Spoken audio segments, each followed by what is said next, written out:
This is Inside KELOLAND.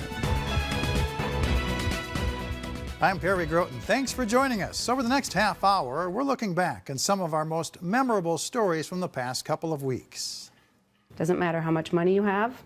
Doesn't matter what kind of household you grew up in. I grew up in a very loving, normal, two-parent, middle-class home. It doesn't matter how educated you are. None of those things matter. When those drugs grab a hold of you, pretty much say goodbye to your soul.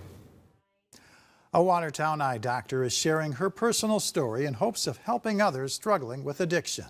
Just fell in love with it and had no idea what was going to happen with it other than this is what I want to do. A high school student with a higher calling. Meet a local teen who's still working on his high school diploma, but already has a record deal. Whether you're at school with your friends, whether you're at the doctor's office, whether you're filling out legal documents or court, everybody wants to know who your father is, and so do I. First on Inside KELOLAND, one man's mission to find his father. Well, these days, with fast and cheap DNA testing and sites like Ancestry.com or 23andMe, finding out your heritage is easier than ever. And while it's helped solve crimes and exonerate others, it's also connecting biological families. But one KELOLAND man's quest to connect with his blood relatives has not had a storybook ending. This decades-long journey has twists and turns and unexpected roadblocks. Our KELOLAND News investigation dives into the tale of two possible fathers. A few 100,000 people.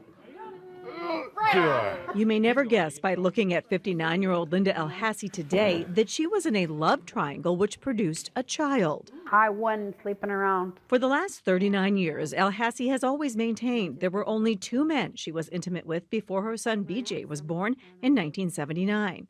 She says one of them was her senior prom date, Brent Davidson. She says the other was a military man 11 years her senior. She'd see Howard Jacobson when he came home to Lenox on leave. We were together on Christmas Eve night into Christmas Day, and 9 months later I had a baby, 9 months and 3 days. When BJ was born, Elhassi did not fill in the name of his father on his birth certificate. I felt like you can't put anybody down there unless you know with 100% certainty who it is. Not knowing who his father is has been something that Elhassi's son, BJ Olson, has struggled with for much of his life. You don't really realize how many times you get asked who your father is until you don't have one. So whether you're at school with your friends, whether you're at the doctor's office, whether you're filling out legal documents or court, everybody wants to know who your father is, and so do I. So Olson set out to determine with DNA evidence which of the two men was his father.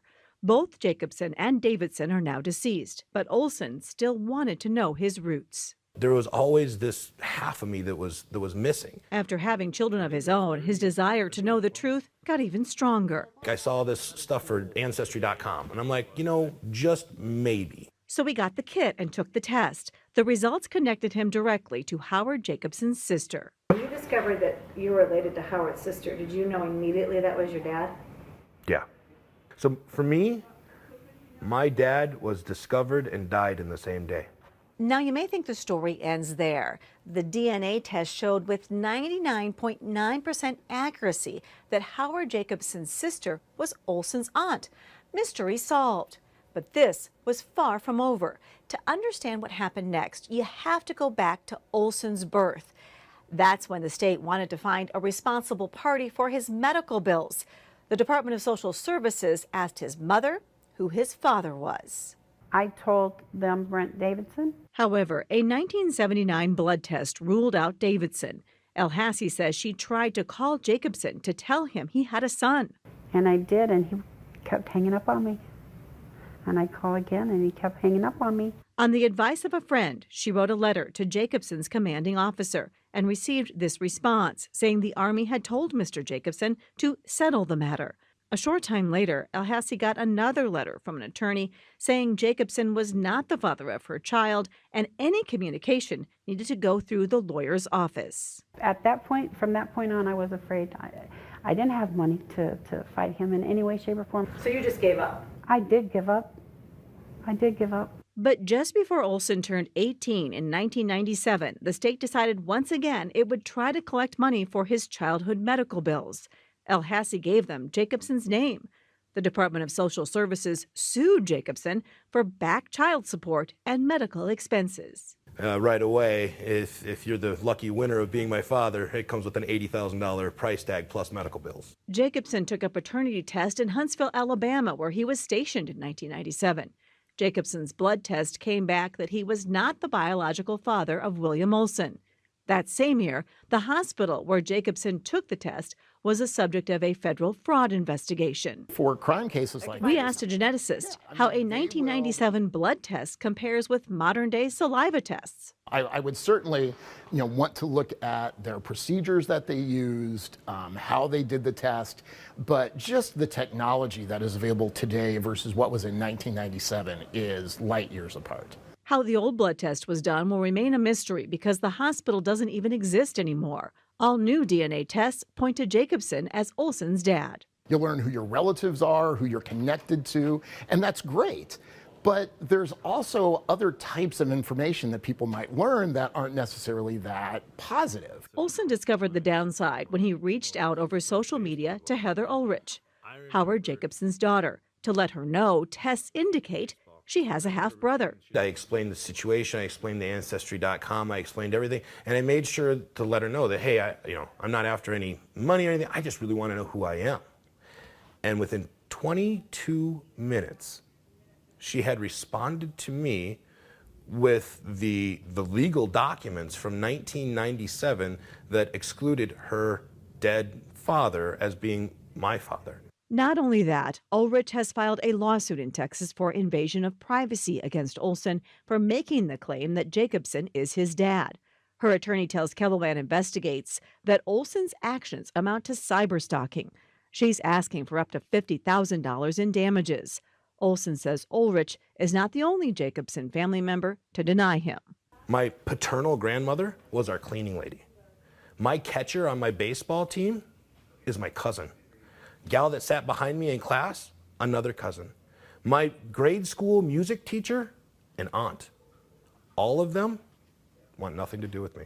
I mean, he cheated us. Cheats don't get away. But he's no longer living. But his family is, and his sister is, and the people of Lenox is. They've all thought I was some kind of bad street woman having affairs and don't know who my kid's father is. I think it's only fair. He wants justification for me, and I want justification for him. I'm just trying to get a name on my birth certificate. Like 40 years of only one name on a birth certificate, this is an opportunity for me to change that. Olson has started a GoFundMe campaign to cover his legal costs, not only against the woman who he believes is his half-sister, but also to change the law in South Dakota to make paternity relevant after the age of 18. So he can change his birth certificate and get access to any of Howard Jacobson's medical records. And if you have a story you'd like us to investigate, go to our Investigates page on KELOLAND.com and fill out the form on the right side of your screen. Well, an eye doctor who abused painkillers, what led her down the dangerous path and what saved her life, next on Inside KELOLAND.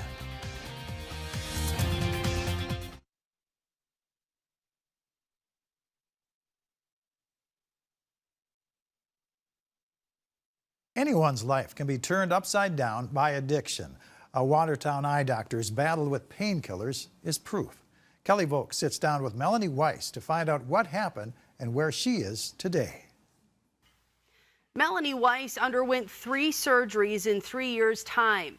At first, she took her medication as prescribed, but with the 3rd surgery, she started using a few more pills than she was supposed to.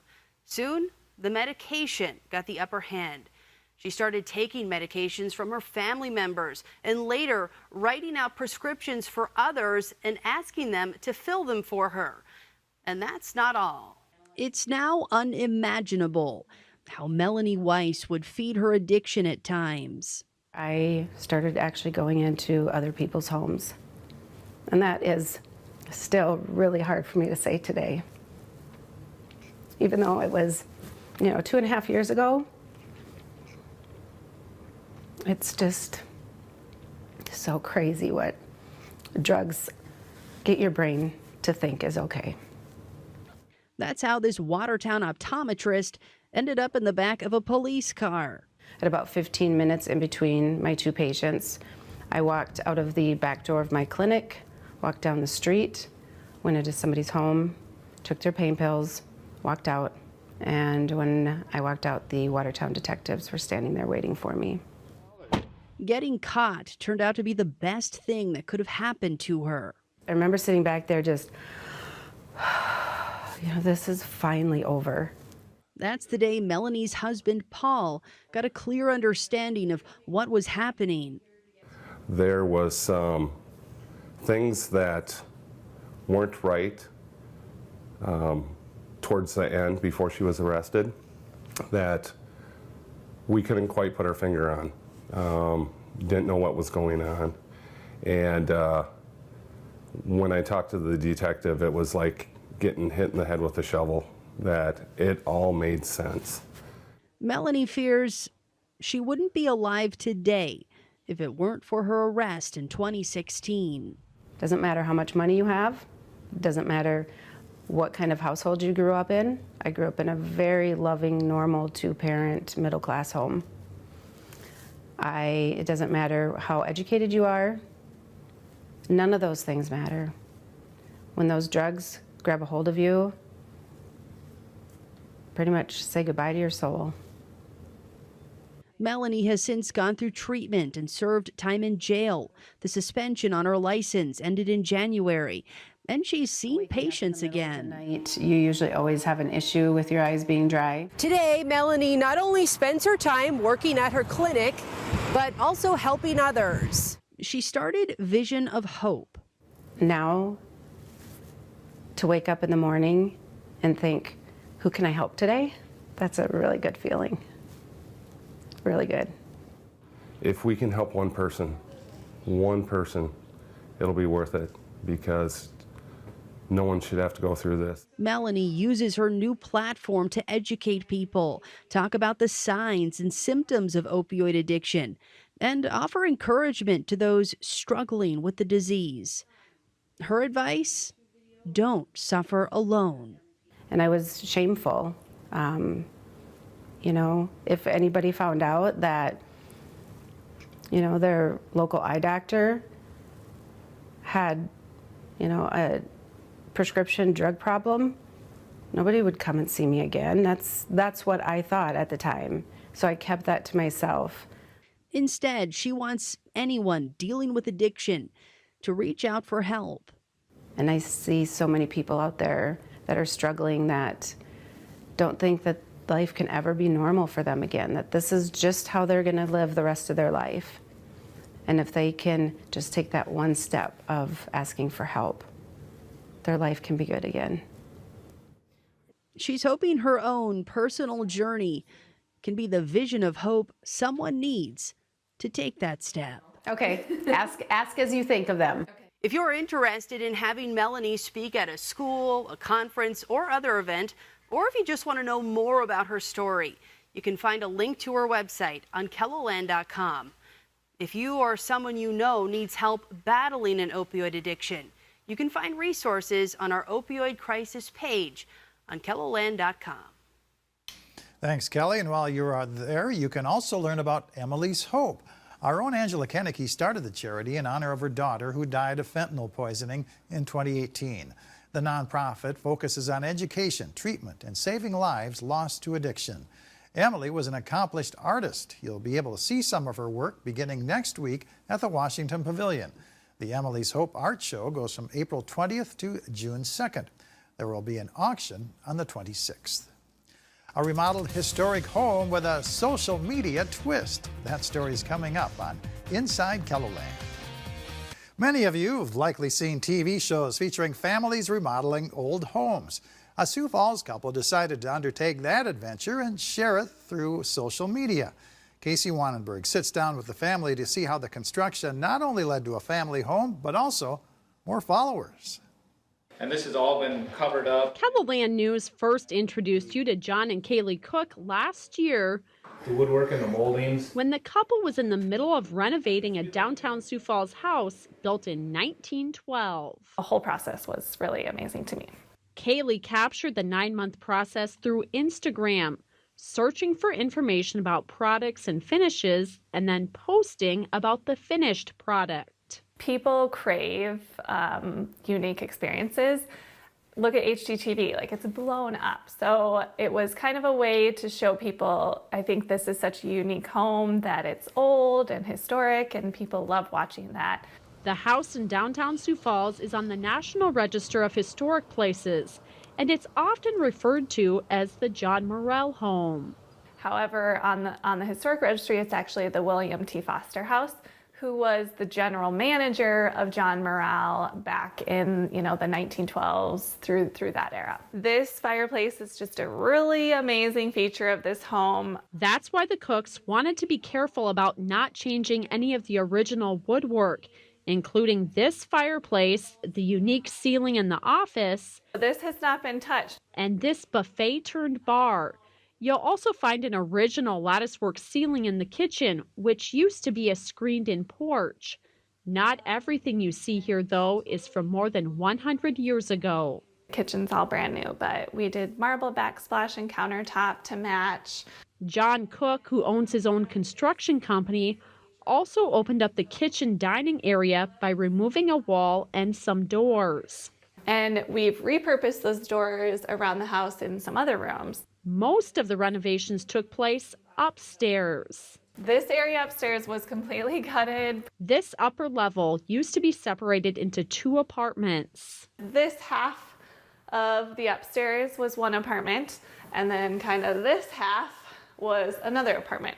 Now it consists of a master bedroom and a bath, along with bedrooms and a bathroom for the couple's 3 children. For example, the master bathroom used to be a tenant's kitchen, bathroom, laundry room, and a hallway. It was really a new experience for me, just learning, how long things take. In fact, before moving in, the family ended up staying several months with John's parents. We thought we would only live with them for 1 month, and then that turned into 4 months. Just things take so long. But now that the family is in this new space, breakfast pantry, they're excited to make this house a home. We're just really excited to be in a new neighborhood, more lively, be able to walk straight downtown.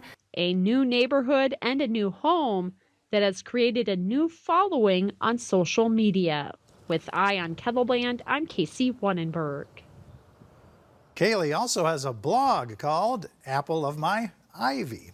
You can find a link to that and her Instagram page under this story at KELOLAND.com. An 18-year-old pursuing a recording career. His inspirational story next on Inside KELOLAND. Welcome back to Inside KELOLAND. Most people graduate from high school and then build a career. Cade Thompson is doing just the opposite. Next month, the Roosevelt High School senior will grab his diploma, but he already has his foot in the door of the music industry. Brady Mallory talks with Cade about his budding recording career and what comes next. Can you sing like a line? Cade Thompson only needs a few words to sum up where he's at. Now I'm so grateful for all that you've done. You've been so faithful, like the rising sun. The sun is about to set on Cade's high school career, but he hopes the new song he wrote, Grateful, lights up the music scene. This new stuff I'm super stoked about. Just figuring out who I am as an artist. Cade has taken the last few years to find himself as a contemporary Christian musician, though you can easily find him in choir class at Roosevelt High School. Close your eyes, lay your head down. Now it's time to sleep. The now 18-year-old took a little time off to pursue a recording career. Thanks to online classes, he was able to keep up with his studies and go on tour and work with a Nashville record producer when he was just 16.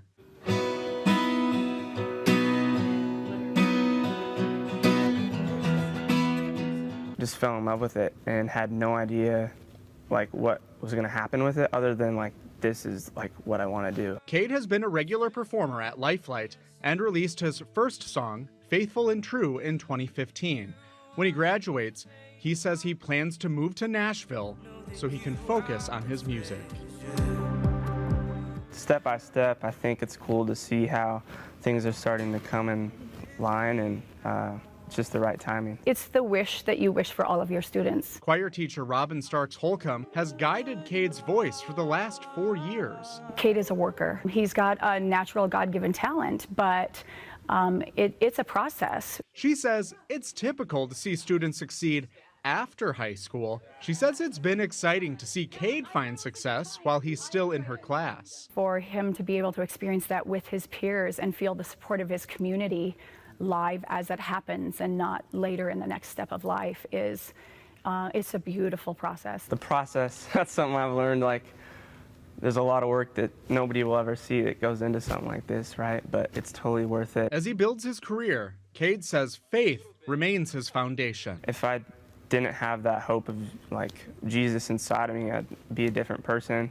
There wouldn't be joy in my life. I wouldn't be content. What comes next? Cade says he wants to tour more and has his sights set on releasing an album. I'm just trying to inspire others that there is hope, you know? Like, there's a new day and it's coming, and that's available for all of us.